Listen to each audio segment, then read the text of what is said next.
Hello and welcome to teleSUR. I'm Doris Polo in Quito, Ecuador, and this is from the South.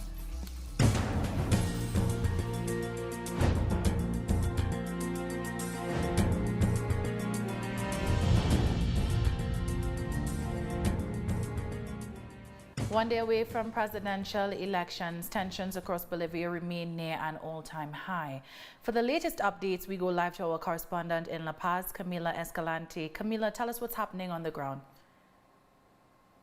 Hey, Doris. So I'm here at the Hotel Europa, which is the staging area for a lot of the TSE, the Supreme Electoral Court events. The president, Salvador Romero of the TSE, has been meeting here with the international electoral observer delegations. There are more than you would expect. Today I met with the Progressive International. There are people from Code Pink who are here from the United States. There are some other academic background type people from the United States who are here as electoral observers, people from Spain and Argentina. And so they are preparing for tomorrow and trying to familiarize themselves with the system. There are some differences from last year and just trying to find their way around. There was an incident last night which you may have already reported on, which was that an Argentine delegation of Congress people, 4 people from the Senate and lower house, arrived in the El Alto airport here in La Paz from Cochabamba, and they had already been let into the country, but here they were stopped, and one of them was actually detained, and they didn't want to let them in. They were looking to expel that person, and as it turns out, a big scene arose out of that. It was a little bit out of control, some would say, and one of the diplomats from the Argentine embassy here in La Paz was actually injured. He was hit, he said beat up by police. And so today Arturo Murillo, the interior minister, had a press conference. He said that that person, one of the Congress members, from Argentina who was here, is not welcome as an electoral observer, but he was allowed to stay, and he says they were allowed to stay because it was on request of Salvador Romero, the president of the TSE, and the Organization of American States, who said, let's not make things worse than they already are, because of course the government here has been making statements both on television in the media and on social media, picking and choosing who they want to see as electoral observers for the elections tomorrow. Mentioned a host of electoral observers from different parts of the world. Has this brought a sense of relief for Bolivians who do not necessarily trust that the coup regime would actually abide by the results of these elections? I think a lot of people will feel that this is the least that we can have, because of course a lot of people will be centered here in La Paz. Some people from certain delegations may not feel that there are guarantees for electoral observers or even press, given some of the statements that we've heard from authorities. And so people will be centered here in La Paz, and unfortunately there will not be significant electoral observation in some of the other parts of the country, some parts that are very contested and where some candidates and parties feel there could be fraud. So that's a bit of a problem. And there's also the issue of organizing these delegations. The election date has been moved many times, and so some people were unable to come because of short notice. And of course, there are restrictions due to COVID-19. So all of these things factor into and also a lot of changes within the electoral system. The whole board of the TSE has been changed since last year. So there are going to be some differences between this year and the last. And I think that might be cause for concern as far as the electoral observers I've spoken to today. We know that the right has bungled the COVID-19 pandemic. Lots of people would have contracted the virus in Bolivia. Has there been any information released about any protocols in place to host these elections amidst this pandemic? There are some protocols there. For example, people will have to vote according to the numbers on their identification cards. That is actually a cause for concern in and of itself. People with odd numbers, so 02468, I guess, is the system, will be going at a certain time, and then people whose identification numbers end in odd numbers will be going at another time. That would be like 12 to 5, for example. The issue with that, of course, is that some people are accustomed to going certain times of day. I hear that in rural communities, people are accustomed to getting up in the morning as soon as the polls open and going at 8 a.m. And the president of the TSC has, of course, said, but I'm not sure to the extent to which this has been publicized, that people just need to get to the polls, they just need to vote, and that nobody should be turned away. But it's unclear whether the people working at these polling centers will abide by that and allow people to vote any time of day. Well, definitely. Camila, thank you so much for joining us and giving us your take on what's taking place on the ground in Bolivia. And of course, you know, we will be keeping in touch with you. Absolutely. Talk to you again soon. Thanks so much. Now, staying in Bolivia, international observers who've already been or arrived to the country have expressed their concerns about the growing threats and persecution they are seeing. It are biased missions that are not here really to protect the electoral process, but with their own agenda, political agenda. We don't want that. We're here just to state facts, and we're here also to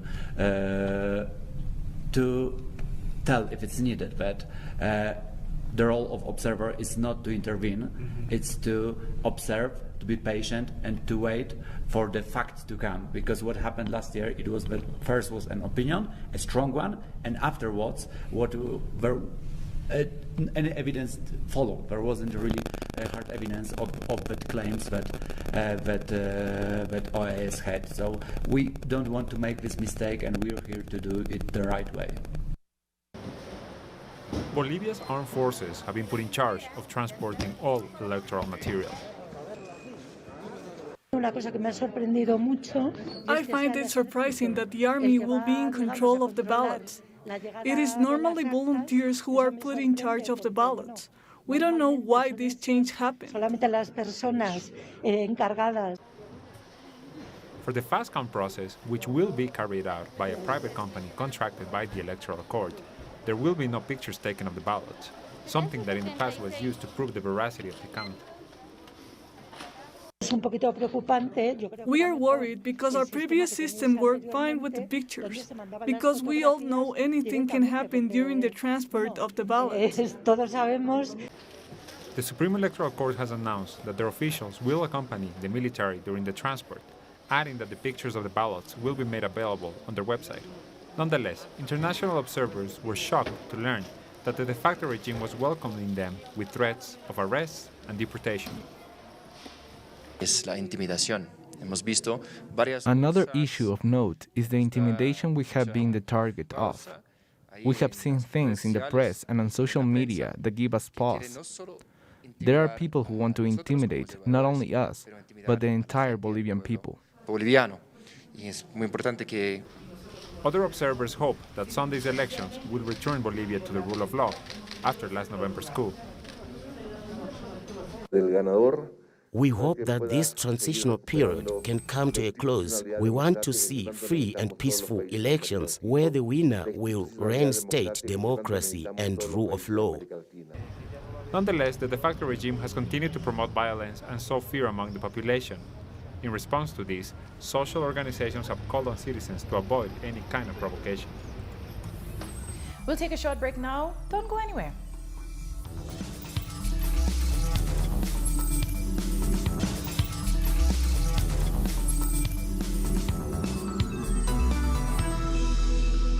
Welcome back. An audio leak in Colombia has once again linked high-ranking government officials to drug trafficking. This time, the former ambassador to Uruguay and the prosecutor's office have come under fire for allegedly covering up a cocaine production operation. Entonces, San Clemente sí sabía. Sí, pero no me puede decir. Eso va hacia allá. ¿Sabía? An audio leak of a conversation between two journalists has set off a new controversy related to former ambassador Fernando San Clemente, who allegedly knew of the existence of a drug lab located in his farm. San Clemente then supposedly reached a deal with the prosecutor's office to have his butler take all the blame. They agreed to have the butler take the blame so that the investigation will stall. So San Clemente knew? Yes, but we cannot say the investigation was headed there. He knew?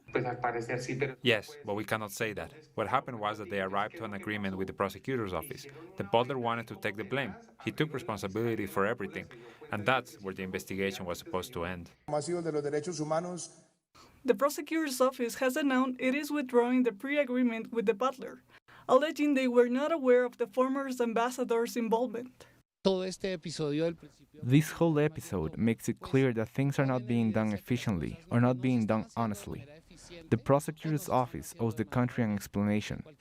Why didn't they hear any testimony from San Clemente? They're either trying to cover up his crimes, or this is a problem of administrative inefficiency. A fire in San Clemente's farm back February led authorities to the discovery of the drug lab. A cocaine kitchen was found in that farm. It was not just for making cocaine paste. It was a complete operation to ship out pure cocaine. A una persona que conozco desde hace muchísimos años. The prosecutor's office currently has several investigations underway linking people close to the president, Iván Duque, to drug trafficking. The Nene political case, the Odebrecht case, and the San Clemente case. There is even a fourth case, which is Mono Fantasma, involving Vice President Martha Lucia Ramirez. So the prosecution has a duty to discover what is happening with everyone who is close to the president. But despite the many scandals and investigations, no headway has been made in any of the investigations. In other news, Costa Rican protest leaders have suspended mobilizations until October 21st in a move meant to show their commitment to holding talks with the government. But this decision to stop weeks of demonstrations is dependent on President Carlos Alvarado's promise to initiate talks to address the demands of citizens. Protest leaders also highlighted the brutal repression faced by nationals at the hands of the police. Costa Rica, once categorized as a Central American success story, has been gripped by nationwide protests over the past weeks after the government started negotiations to acquire a massive loan from the International Monetary Fund. On Friday, Mexican President Andrés Manuel López Obrador announced that former Defense Minister Salvador Cienfuegos was arrested in the U.S. on drug trafficking and money laundering charges.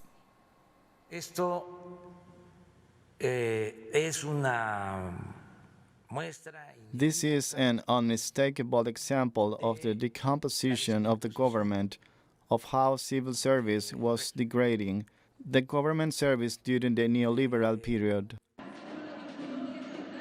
All those who are currently in the government, in the defense secretary, and are involved in this matter of General Cienfuegos will be suspended, withdrawn, and if it's the case, taken to the relevant authorities. Guinean President Alpha Condé has pledged to improve the social conditions of disadvantaged nationals if re-elected in the upcoming elections. Condé, who is seeking a third term in office, was speaking at his final rally before Sunday's polls. His candidacy recently faced violent protests from the opposition after the parliament passed legislation to remove term limits for presidents. Condé became Guinea's first democratically elected president in 2010 after the nation suffered a number of coups since gaining independence from France in 1958. We have put the basis for development. Now we will focus on the social conditions of Guineans. It means to improve the basket of the housewife. I told you in 2011, I inherited a nation, not a state. The state is the administration, the forces of law, order and justice. Gambia has reopened its borders after months of closure due to COVID-19. The West African country shut its borders in March after recording its first COVID-19 case. The economy has been devastated by the pandemic. However, the nation is one of many to have been assisted by Cuba's Henry Reeve Medical Brigade to successfully control the virus. South Africa's opposition leader, Julius Malema, has dismissed allegations of racially motivated murders of white farmers. Addressing thousands of people who had gathered to protest at a court hearing for alleged murder suspects in Senegal, Malema said the claims are being pushed by pro-apartheid forces who aim to derail the land reform program being called for by the country's landless population. There have been reports of white farmers being robbed and killed at their homesteads. However, the incidents have been described by many as ordinary crime and not targeted racial killings. Do not be confused by the so-called farm murders. Let's put this to an end. There is no farm murders in South Africa. There are no farmers who are being killed.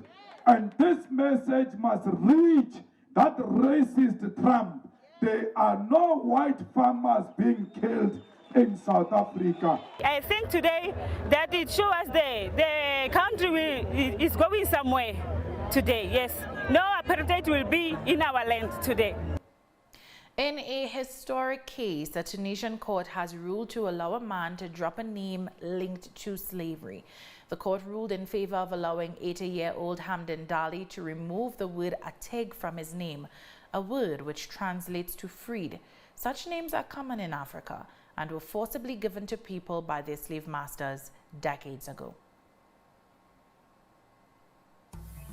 We're taking one last break. Stay where you are.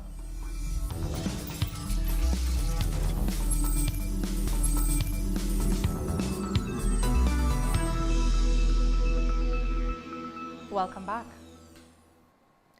In a sharp escalation of the Nagorno-Karabakh conflict, 13 civilians have been killed and more than 40 people injured in a missile attack on Azerbaijan's second biggest city, Gambia.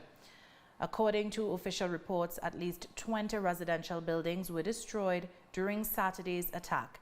It came 6 days after a missile struck another residential part of the city of more than 300,000 people, killing 10 civilians. The decades-long Nagorno-Karabakh conflict re-erupted on September 27th and has so far killed more than 700 people, including nearly 80 civilians.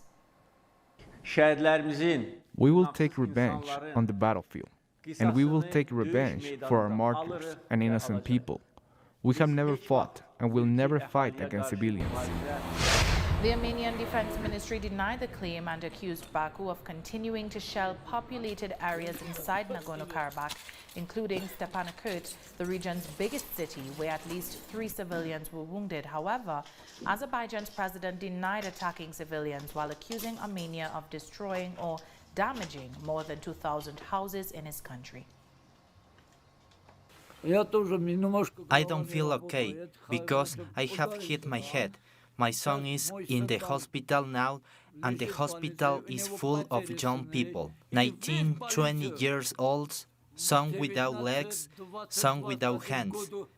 I want to appeal not only to Putin, but to the whole world to stop this fight. In other news, French police have arrested 9 people over the murder of a 47-year-old history teacher near his school in a Paris suburb. Samuel Paty was gruesomely beheaded on Friday by an 18-year-old Chechen man who was later shot dead by police. The teacher had discussed caricatures of Islam's Prophet Muhammad as part of a class discussion on freedom of expression. Among those detained are the grandparents, parents, and a 17-year-old brother of the attacker. I say again that we are obviously shocked by this terrible attack on a teacher while carrying out his duties.